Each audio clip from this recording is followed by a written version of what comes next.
আসসালামু আলাইকুম। আজ আমরা একটি গুরুত্বপূর্ণ আন্তর্জাতিক বিষয় নিয়ে কথা বলব, যার প্রভাব বাংলাদেশের রাজনীতিতে পড়ছে এবং ভবিষ্যৎ রাজনীতিতে আমূল এক পরিবর্তন নিয়ে আসার সম্ভাবনাও দেখা দিচ্ছে। ডোনাল্ড ট্রাম্প এবং নরেন্দ্র মোদীর সম্পর্কের অবনতি হচ্ছে। একসময় যারা ছিলেন ঘনিষ্ঠ বন্ধু, এখন কেন তাদের মধ্যে ফাটল ধরছে? আর এর ফলে বাংলাদেশের রাজনীতি, বিশেষ করে শেখ হাসিনা এবং তারেক রহমানের উপর কি প্রভাব পড়তে পারে? চলুন এই জটিল বিষয়টি সংবাদ ভিত্তিক এই আয়োজনের মাধ্যমে জানার চেষ্টা করি।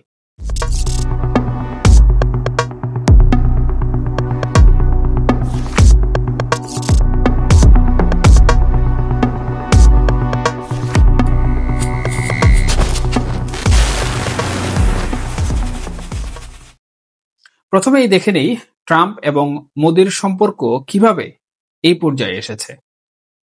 একসময় ডোনাল্ড ট্রাম্প এবং নরেন্দ্র মোদীর সম্পর্ক ছিল এতটাই ঘনিষ্ঠ যে তারা একে অপরের নির্বাচনী প্রচারেও অংশ নিয়েছিলেন। ২০১৯ সালে মোদি যুক্তরাষ্ট্রের হিউস্টনে ট্রাম্পের জনসভায় গিয়েছিলেন, আর ২০২০ সালে ট্রাম্প ভারতের আহমেদাবাদে নমস্তে ট্রাম্প ইভেন্টে অংশ নিয়েছিলেন। এই দুই নেতা একে অপরকে বন্ধু বলে সম্বোধন করতেন, কিন্তু এখন এই ছবিটা পুরোপুরি বদলে গেছে। কিন্তু কেন? এর মূল কারণ হলো ইউক্রেন যুদ্ধ এবং ভারতের রাশিয়ার সঙ্গে সম্পর্ক। ইউক্রেন যুদ্ধ শুরুর পর থেকে যুক্তরাষ্ট্র এবং তার মিত্ররা রাশিয়ার উপর কঠোর নিষেধাজ্ঞা আরোপ করে, কিন্তু ভারত তার অর্থনীতির প্রয়োজনে রাশিয়া থেকে বিপুল পরিমাণ সস্তা তেল কেনা শুরু করে। যুদ্ধের আগে ভারতের তেলের মাত্র 0.2% আসতো রাশিয়া থেকে, কিন্তু এখন তা বেড়ে দাঁড়িয়েছে 35 থেকে 40%। ট্রাম্প প্রশাসন এতে খুবই অসন্তুষ্ট। ট্রাম্প এমনকি বলেছেন ভারতের এই তেল কেনা রাশিয়ার যুদ্ধযন্ত্রে অর্থ যোগাচ্ছে। এই মতপার্থক্যই তাদের সম্পর্কে ফাটল ধরিয়েছে। এই ফাটল আরো গভীর হয়েছে ট্রাম্পের বাণিজ্য নীতির কারণে। ট্রাম্প ভারতের রপ্তানি পণ্যের উপর 25% শুল্ক আরোপ করেছেন, এমনকি কিছু ক্ষেত্রে 100 বা 150% শুল্ক বাড়ানোর হুমকিও দিয়েছেন। কিছু ক্ষেত্রে 50% করা হয়েছে। তিনি বলেছেন ভারত যদি রাশিয়ার তেল কেনা বন্ধ না করে তাহলে আরো কঠোর শুল্ক আরোপ করা হবে। এই চাপের মুখে মোদী সরকার কিন্তু মাথা নত করেনি। ভারত বলছে এই তেল তাদের জ্বালানি নিরাপত্তা এবং অর্থনীতির জন্য অপরিহার্য। এমনকি ভারতের পররাষ্ট্রমন্ত্রী এস জয়শঙ্কর বলেছেন, আমরা একটি ন্যায্য ও প্রতিনিধিত্বমূলক বৈশ্বিক ব্যবস্থা চাই, যা কয়েকটি দেশের কর্তৃত্বাধীন নয়। এই চাপের জবাবে ভারত কৌশলগত বিভিন্ন পদক্ষেপ নিয়েছে। মোদি গত বছর 2বার রাশিয়া সফর করেছেন এবং রাশিয়ার প্রেসিডেন্ট পুতিন এই বছর ভারত সফরের পরিকল্পনাও করছেন। এমনকি ভারত পাকিস্তানের সঙ্গেও যোগাযোগ বাড়ানোর চেষ্টা করছে, যা ট্রাম্পের জন্য একটি স্পষ্ট বার্তা। এই কূটনৈতিক পদক্ষেপগুলো দেখিয়ে ভারত বলছে তারা যুক্তরাষ্ট্রের চাপে নতি স্বীকার করবে না। এবার আসি বহুল আলোচিত বাংলাদেশের রাজনীতিতে এর প্রভাব নিয়ে। ট্রাম্প এবং মোদির সম্পর্কের অবনতি আন্তর্জাতিক অঙ্গনে একটি নতুন রাজনৈতিক মেরুকরণ তৈরি করেছে, যার প্রভাব বাংলাদেশের রাজনীতিতেও বেশ পড়া শুরু করেছে। এই পরিস্থিতি বাংলাদেশের রাজনৈতিক হিসাব নিকাশ পুরোপুরি পাল্টে দিতে পারে।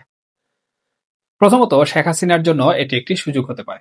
ভারত এবং আওয়ামী লীগের মধ্যে ঐতিহাসিকভাবে শক্তিশালী সম্পর্ক রয়েছে। শেখ হাসিনা বর্তমানে ক্ষমতায় নেই। ২০২৪ সালের আগস্টে ছাত্র জনতার গণ অভ্যুত্থানের মুখে তিনি পদত্যাগ করে ভারতে আশ্রয় নিতে বাধ্য হয়েছেন। বর্তমানে বাংলাদেশে ডক্টর মোহাম্মদ ইউনূসের নেতৃত্বে একটি অন্তর্বর্তীকালীন সরকার ক্ষমতায় রয়েছে, যেই সরকার যুক্তরাষ্ট্রের কিছু স্বার্থের লক্ষ্যে কাজ করছে বলে ব্যাপক অভিযোগ উঠা শুরু হয়েছে।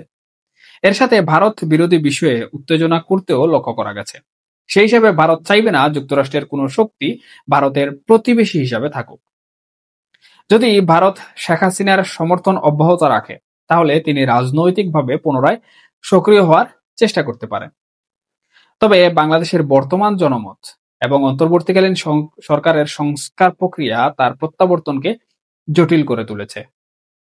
ভারত রাশিয়া যদি একজোটে আবদ্ধ হয়, তাহলে ট্রাম্প এবং ইউনূস সরকারের জন্য বিষয়টি হবে বেশ উত্তেজনার, যা দেশের নিরাপত্তা সহযোগিতায় আঘাত করার সম্ভাবনা রয়েছে, যা শেখ হাসিনার সমর্থকদের জন্য সুবিধামূলক অবস্থান তৈরি করতে পারে।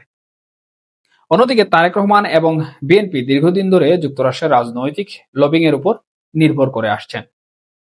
তারেক রহমান, যিনি লন্ডন থেকে দলের কার্যক্রম পরিচালনা করছেন, পশ্চিমা দেশগুলোর সমর্থন পেতে খুব সক্রিয় ছিলেন। কিন্তু ট্রাম্প এবং মোদির সম্পর্কের উত্তেজনার ফলে যুক্তরাষ্ট্রের এই সমর্থন কমে যেতে পারে।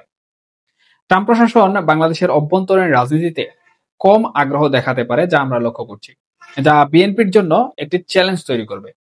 তবে বিএনপি নতুন কৌশল নিয়ে আসতে পারে, যেমন অন্যান্য রাজনৈতিক শক্তি যেমন চীন অথবা পাকিস্তানের সঙ্গে সম্পর্ক তৈরি করে দেশের অভ্যন্তরীণ পরিস্থিতি আরো জোরদার করবে।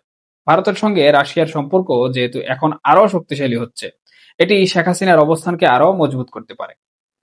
এই পরিস্থিতি বাংলাদেশের ভবিষ্যৎ রাজনীতির জন্য তাহলে কি বার্তা দিচ্ছে? এটি দেখা যায় আন্তর্জাতিক রাজনীতির পরিবর্তন কিভাবে আমাদের দেশের অভ্যন্তরীণ রাজনীতিকে প্রভাবিত করতে পারে। শেখ হাসিনার যদি ভারত এবং রাশিয়ার সঙ্গে সম্পর্ক জোরদার করে, তাহলে তাদের পরাশক্তি লবিং ভিত্তি আরো ব্যাপক শক্তিশালী হবে। আর পরাশক্তি লবিং শক্তিশালী হলে তা যে কোনো রাজনৈতিক দলকে আন্তর্জাতিক মহলে শক্তিশালী করে তোলে। কিন্তু এর মানে এই নয় যে বিএনপি পুরোপুরি পিছিয়ে পড়বে। তারেক রহমান এবং বিএনপি হয়তো নতুন কৌশল নিয়ে আসবেন। তবে একটা বিষয় পরিষ্কার, এই নতুন মেরুকরণ বাংলাদেশের রাজনীতিতে একটি নতুন গতিশীলতা তৈরি করবে। আগামী 2026 সালের নির্বাচনের আগে এই আন্তর্জাতিক সমীকরণ কিভাবে বাংলাদেশের রাজনীতিতে প্রভাবিত করে সেটা দেখার বিষয়। আমি মনে করি ট্রাম্প এবং মোদির সম্পর্কের অবনতি বাংলাদেশের জন্য একটি সুযোগ এবং চ্যালেঞ্জ দুটোই তৈরি করেছে। শেখ হাসিনার জন্য এটি একটি কৌশলগত সুবিধা হতে পারে, কারণ ভারত এবং রাশিয়ার সঙ্গে সম্পর্ক জোরদার করা তাদের অবস্থানকে আরো মজবুত করবে। কিন্তু বিএনপির জন্য এটি একটি ধাক্কা, কারণ তাদের আন্তর্জাতিক সমর্থন কমতে পারে বা দুর্বল হয়ে যেতে পারে। তবে বাংলাদেশের রাজনীতির জন্য সবচেয়ে গুরুত্বপূর্ণ হলো আমাদের নিজস্ব জাতীয় স্বার্থকে সামনে রেখে একটি কৌশল ঠিক করা। আন্তর্জাতিক চাপের মুখে আমাদের দেশের গণতন্ত্র এবং স্থিতিশীলতা রক্ষা করতে হবে। প্রিয় দর্শক, আপনারা কি মনে করেন ট্রাম্প মোদির সম্পর্কের অবনতি বাংলাদেশের রাজনীতিতে কিভাবে প্রভাব ফেলবে? শেখ হাসিনা এবং তারেক রহমানের ভবিষ্যৎ কি হবে? কমেন্টে আপনাদের মতামত অবশ্যই জানাবেন। এখনকার মতো এই পর্যন্ত। আর এই ভিডিও যদি ভালো লেগে থাকে তাহলে লাইক করুন, শেয়ার করুন, আর আমাদের চ্যানেল সাবস্ক্রাইব করে আমাদের সাথেই থাকুন। দেখা হবে পরবর্তী কোনো আয়োজনে। ততক্ষণ পর্যন্ত সুস্থ থাকুন, নিরাপদে থাকুন। আল্লাহ হাফিজ।